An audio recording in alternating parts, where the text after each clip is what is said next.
बूढ़ा युग के सवाल का जवाब देते हुए कहता है, नहीं बिटुआ, यक्षिणियां मर्दों को अपना शिकार नहीं बनाती। क्यों बाबा, क्या यक्षिणी यहाँ से चली गई है जो अब वो मर्दों को अपना शिकार नहीं बनाती है? वो बूढ़ा युग के पास जाते हुए कहता है, वो गई नहीं है, शांत हो गई है। शांत हो गई है मतलब ये कि आज से 13 साल पहले उस ग्रेवयार्ड कोठी में एक लेखक बाबू रहते थे। उन लेखक बाबू को ही उस यक्षिणी ने अपना आखिरी शिकार बनाया था। तुम्हें पता है, लेखक बाबू की किसी को लाश तक नहीं मिली थी, पर उनका कमरा पूरा खून से सना हुआ था। हर जगह खून ही खून था, दीवारों पर, किताबों पर, टेबल पर, हर जगह। एक कोना ऐसा नहीं बचा था जहाँ पर खून ना हो। ये बात सुनकर युग डरा नहीं बल्कि उदास हो गया। अचानक से उसकी आंखों में नमी आ गई थी। बूढ़ा इस बात को भांप लेता है और युग के कंधों पर हाथ रखते हुए पूछता है, क्या हुआ बेटा? लेखक बाबू के बारे में सुनकर तुम्हारा चेहरा क्यों उतर गया? युग अपने दिल पर पत्थर रखते हुए कहता है, क्योंकि आप जिस लेखक बाबू की बात कर रहे हैं वो कोई और नहीं बल्कि मेरे पिता थे। क्या? इसका मतलब ये कि तुम वो लेखक बाबू के बेटे हो? हाँ, मैं उन्हीं का बेटा हूँ युग। बूढ़ा अपनी बात को आगे जारी रखते हुए कहता है, गांव वालों का कहना था कि उस यक्षिणी ने ही लेखक बाबू को मारा था। उसी दिन से उस ग्रेवयार्ड कोठी को बंद कर दिया गया और कोठी के बंद होने के साथ ही अमावस्या और पूर्णिमा की रात मर्दों के शिकार होने भी बंद हो गए। कुछ गांव वालों का तो ये तक कहना है कि शायद लेखक के साथ संभोग करके उस यक्षिणी की हवस मिट गई, इसलिए वो शांत हो गई। युग कुछ सोचते हुए कहता है, पर जब हवस मिट गई थी तो उस यक्षिणी ने मेरे पिता को क्यों मारा? और आपने कहा था कि संभोग करने के बाद यक्षिणी अपने शिकार के शरीर में से खून चूस लेती है, तो फिर मेरे पिता का खून कमरे में हर जगह कैसे फैला था? यक्षिणी ने उनका खून क्यों नहीं पिया? पता नहीं, उसने लेखक बाबू का खून क्यों नहीं पिया? ये राज उनकी मौत के साथ ही ग्रेवयार्ड कोठी में दफन हो गया था। यक्षिणी हर शिकार के साथ संभोग करने के बाद सीधे उसे मौत के घाट उतारती थी, इसलिए हवस खत्म होने के बाद भी उसने लेखक बाबू को मार दिया होगा। पर कुछ गांव वालों का कहना था कि लेखक बाबू कई सालों से खोजबीन पूछताछ करके यक्षिणी पर कोई किताब लिख रहे थे, इसकी भनक उसे लग गई थी। एक ये भी कारण हो सकता है। और फिर अमावस्या आते ही यक्षिणी ने लेखक बाबू को मार दिया होगा। क्या वो किताब मुझे मिल सकती है? नहीं, वो किताब तो कहीं नहीं है। सुना है प्रकाशित ही नहीं हो पाई। शायद ग्रेवयार्ड कोठी में हो। क्या कहा आपने? ग्रेवयार्ड कोठी में? हाँ, ग्रेवयार्ड कोठी में। पर तुम्हें मैं एक सलाह देता हूँ, वो यक्षिणी शांत हो चुकी है तो बेहतर है उसे शांत ही रहने दो। उसके अंदर की वासना को फिर मत जगाओ, वरना पता नहीं और कितने मर्दों की जान ले ले। आप मुझे डरा क्यों रहे हैं? मैं डरा नहीं रहा हूँ, तुम्हें बस आगाह कर रहा हूँ बिटुआ। मौत के आने से पहले चेतावनी देनी पड़ती है। मतलब? तुम शहर के लोग मतलबी बहुत होते हो बिटुआ, हर बात में मतलब ढूंढते हो। मतलब कुछ नहीं। वैसे आप बहुत कुछ जानते हो उस ग्रेवयार्ड कोठी के बारे में। आखिर कैसे?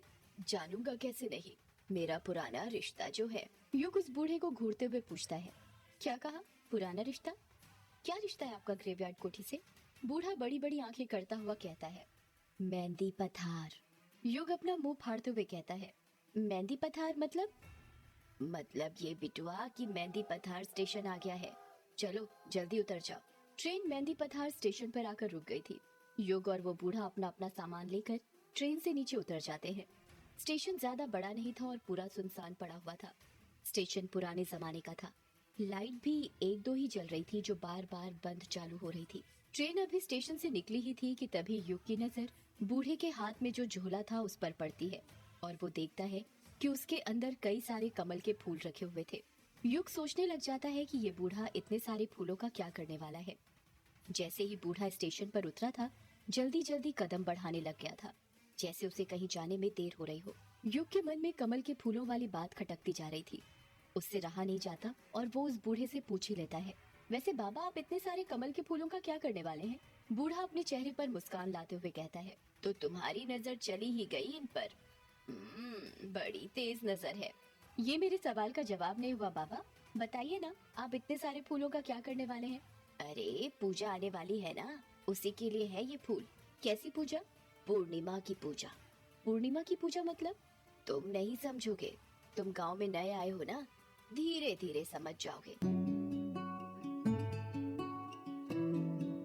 युग उस बूढ़े को हैरानी के साथ घूरे जा रहा था क्योंकि उसको उसकी बातें बिल्कुल समझ में नहीं आ रही थी। युग अपनी जीन्स पकड़ते हुए कहता है, अरे शिट, इसे भी अभी आना था। क्या हुआ बेटा, बड़ी मुश्किल में लगते हो। हाँ बाबा, वो यहाँ पर कहीं वॉशरूम है क्या?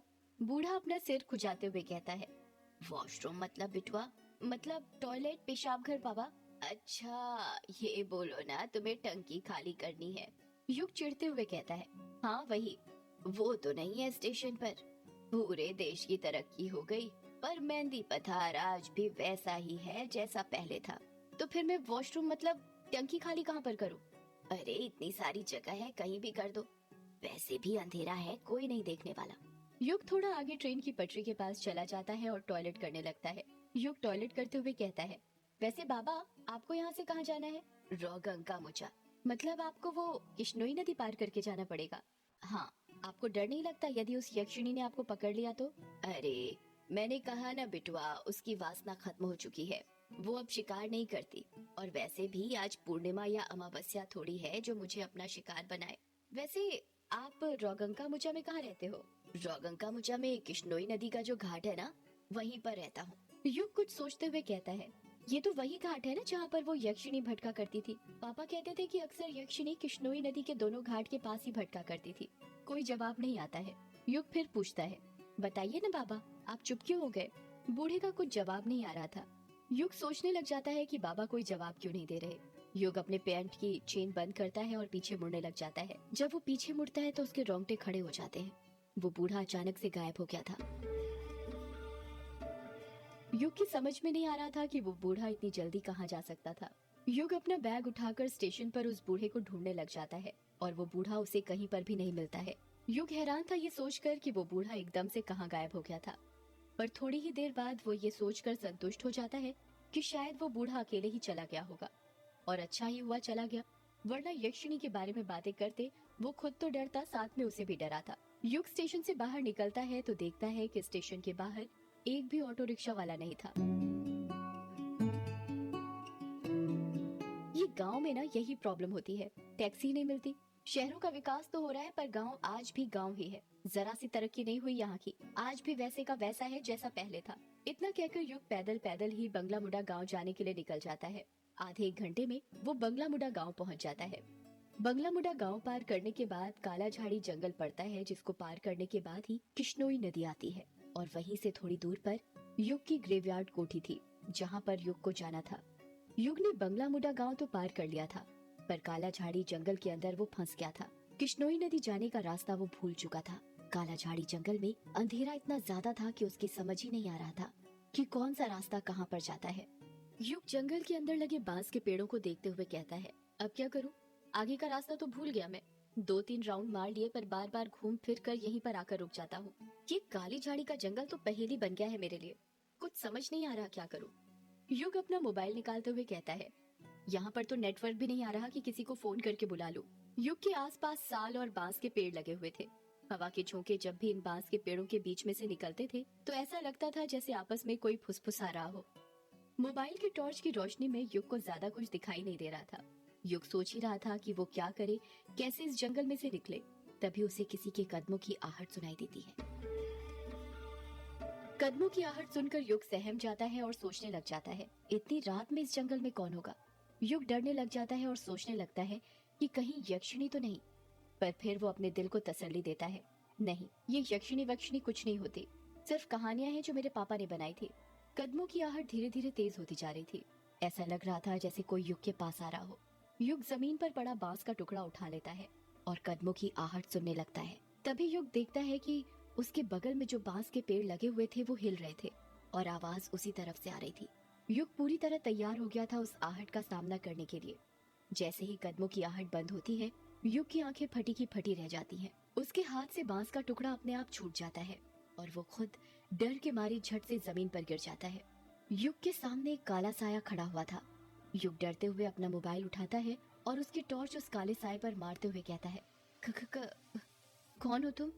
एक लड़के की आवाज सुनाई देती है, मैं अभिमन्यु। जब टॉर्च की रोशनी उस काले साए पर पड़ती है तो युग देखता है कि वो काला साया किसी और का नहीं बल्कि उसी की उम्र के एक लड़के का था, जिसके लंबे लंबे घुंघराले गर्दन तक बाल थे और उसने आंखों में बड़ा सा चश्मा पहना हुआ था। उस लड़के के हाथ में कोई डिवाइस था जिसे देखकर ऐसा लग रहा था जैसे कोई रीडिंग नापने वाला डिवाइस हो। अभिमन्यु युग की तरफ हाथ बढ़ाते हुए कहता है, उठ जाओ, नीचे क्यों लेटे हुए हो? युग अभिमन्यु का हाथ पकड़ते हुए कहता है, लेटा नहीं हूँ, तेरे कारण डर गया था। क्या कहा? मेरे कारण डर गया था? क्यों? तू डरपोक है क्या? क्या बोला तूने?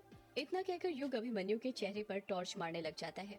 जब युग गौर से अभिमन्यु का चेहरा देखता है तो हैरानी के साथ कहता है, कहीं तुम अभी तो नहीं? युग अपनी बात पूरी करता उससे पहले ही अभिमन्यु भी युग की तरफ उंगली करते हुए कहता है, और तू युग है ना? इतना कहकर ही दोनों एक दूसरे के गले मिल जाते हैं। अभिमन्यु युग के बचपन का दोस्त था। युग अभिमन्यु के बालों को हाथ लगाते हुए कहता है, तू तो बहुत बदल गया है यार, बड़े बड़े बाल, आंखों में बड़ा सा चश्मा। अभिमन्यु कहता है, बदल तो तू भी गया है बहुत यार। ये बता कब आया और कहाँ जा रहा है तू इतनी रात में? बस आज ही आया, ये मान ले 1-2 घंटे पहले, और मैं तो अपने घर ग्रेवयार्ड कोठी जा रहा हूँ। तू बता तू कहाँ जा रहा है इतने सुनसान जंगल में, वो भी इतनी रात में? और तूने ये बाल इतने बढ़ा के क्यों रखे हैं? एक पल तो मुझे लगा जैसे वो थी। अभिमन्यु हैरानी के साथ पूछता है, वो थी मतलब? युग बात को घुमाते हुए कहता है, छोड़ना, और तू पहले मेरे सवाल का जवाब दे। ये बता तू इतनी रात में यहाँ पर क्या कर रहा है? मुझे तो कुछ गड़बड़ लग रही है। यार गड़बड़ वड़बड़ कुछ नहीं है। अगर मैंने बता दिया कि मैं यहाँ पर क्या कर रहा था तो तू हंसेगा, इसलिए बेहतर होगा कि मत जान। अरे नहीं हंसूंगा भाई, पहले तू बता तो यहाँ पर क्या कर रहा था? अभिमन्यु धीरे से कहता है, मैं यहाँ पर भूत पकड़ रहा था। युग को सुनाई नहीं देता और वो फिर पूछता है, क्या कहा? अभिमन्यु युग के कान में चिल्लाते हुए कहता है, भूत पकड़ रहा था यार। अभिमन्यु की बात सुनकर युग जोर जोर से हंसने लग जाता है और कहता है, तू पागल हो गया है क्या? ये कैसी बातें कर रहा है? मुझे लगा तेरी बचपन की ये आदत भूतों पर विश्वास करने की चली गई होगी और तू अब समझदार हो गया होगा, पर तू तो अभी भी नहीं सुधरा यार। पूरा वैसे का वैसा है जैसा बचपन में था, डब्बा का डब्बा। अभिमन्यु नाराज होते हुए कहता है, मैंने कहा था ना तू हंसेगा, इसलिए नहीं बता रहा था। युग को गिल्टी फील होने लगती है और वो धीरे से कहता है, सॉरी यार, चल छोड़। ये बता क्या करता है आजकल तू? मेरी गुवाहाटी में जॉब है, अभी छुट्टियां मनाने आया हूँ। गुवाहाटी में जॉब है, पर किस चीज की? अभी तो बताया। क्या बताया? भूत पकड़ने की। मैं एक सर्टिफाइड पैरानॉर्मल एक्टिविटी एक्सपर्ट हूँ। हम लोग भूत खोजने का काम करते हैं। अभिमन्यु की बात सुनकर युग अपनी हंसी रोक नहीं पा रहा था। वो हंसते जा रहा था। यार तू हंस क्या रहा है? हंस ले। जिनको कम नॉलेज होती है वो अक्सर अपने से ज्यादा नॉलेज वालों को पागल ही समझते हैं। शायद तुझे पता नहीं है, हमारे इंडिया में 10 सर्टिफाइड पैरानॉर्मल सोसाइटीज हैं जो भूत खोजने का काम करती हैं। मैं भी उसी सोसाइटी से सर्टिफाइड हूँ, समझा? युग हंसते हुए कहता है, फिर ये बता कि आज तक कोई भूत खोजा है या नहीं खोजा? अभी तक तो नहीं खोजा, पर जल्द खोज लूंगा। और वो कैसे? अभिमन्यु अपने हाथ का डिवाइस दिखाते हुए कहता है, इसकी मदद से। युग हैरानी के साथ पूछता है, ये क्या है? इसे इलेक्ट्रोमैग्नेटिक फील्ड मीटर कहते हैं। मतलब ये कि इस मीटर का इस्तेमाल एक टाइम के अंदर इलेक्ट्रोमैग्नेटिक फील्ड में होने वाले अंतर को जांचने के लिए किया जाता है।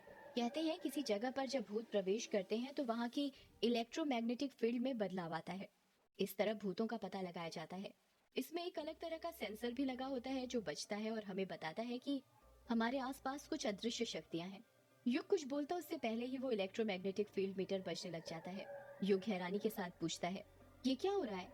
ये डिवाइस इतनी आवाज क्यों कर रहा है? अभिमन्यु अपने आसपास देखते हुए कहता है, ये संकेत है कि हमारे आसपास कुछ है। युग धीरे से कहता है, मतलब भूत? हाँ। सदियों से है पुरानी ये है यक्षिणी की कहानी। यक्षिणी एक आग है, यक्षिणी तेरा ख्वाब है।